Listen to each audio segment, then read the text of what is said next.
প্রিয় দেশবাসী, আসসালামু আলাইকুম। আরবি নার্সারি থেকে আমি আপনাদেরকে শুভেচ্ছা ও স্বাগতম জানাচ্ছি। কাটিবন চারা আমি আপনাদেরকে ইতিপূর্বে দেখাইছি। এটা বিশেষ একটা চারা, নাম্বারিং একটা চারা, ওয়ান ক্লাস। এই চারাটা দেখাতে আমি বাধ্য হলাম আপনাদেরকে, কারণ এই চারাটা ইতিপূর্বে কোথাও দেখেছেন কিনা জানি না। এটা কাটিবন, কোথাও বলে 12 মাসি। এই চারাটা আবারও আমি আপনাদেরকে দেখাচ্ছি। কেননা দেখেন গাছের ইয়েটা দেখেন, গোড়ালিটা দেখেন, এবং গাছটা কত সুন্দর। কেন দেখাচ্ছি? গাছটা কত সুন্দর এবং কত মোটা এবং কত ঝাঁকড়ালো ছাতার মতো। এই যে গাছগুলো, আরও অনেক গাছই আছে, সেই জন্য আমি আবারও কাটিবন চারা দেখাচ্ছি। তো দেশি প্রবাসী ভাইয়েরা যিনি যেখানেই আছেন, সেখান থেকে আমার স্ক্রিনে হোয়াটসঅ্যাপ ইমো নাম্বার দেওয়া আছে, এই নাম্বারে যোগাযোগ করতে পারেন। যোগাযোগ করলে আমাকে পেয়ে যাবে।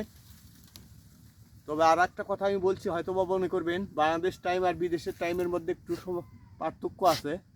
তা আমি বলি, আর সকাল 8টার থেকে রাত 2টা পর্যন্ত আপনারা আমাকে ফোন দিতে পারেন, কোনো সমস্যা হবে না, আমি বিরক্ত হব না, কোনো সমস্যা নাই।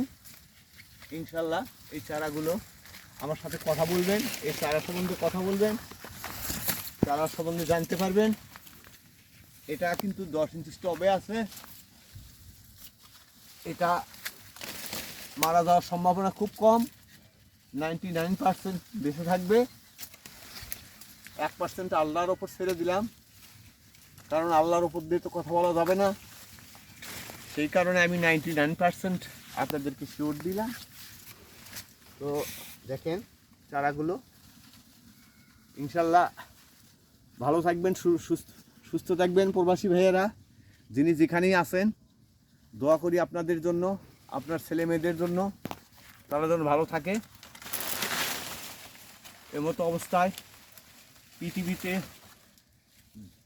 যুদ্ধের একটা ধ্বংসযজ্ঞ চলছে, দামামা বাড়ছে। সেই অবস্থা থেকে বিশ্ব নেতারা এক মঞ্চে বসে এই অবস্থা থেকে যেন বেরিয়ে আসতে পারে, এই কামনায় শেষ করছি। আপনারা ভালো থাকেন, সুস্থ থাকেন।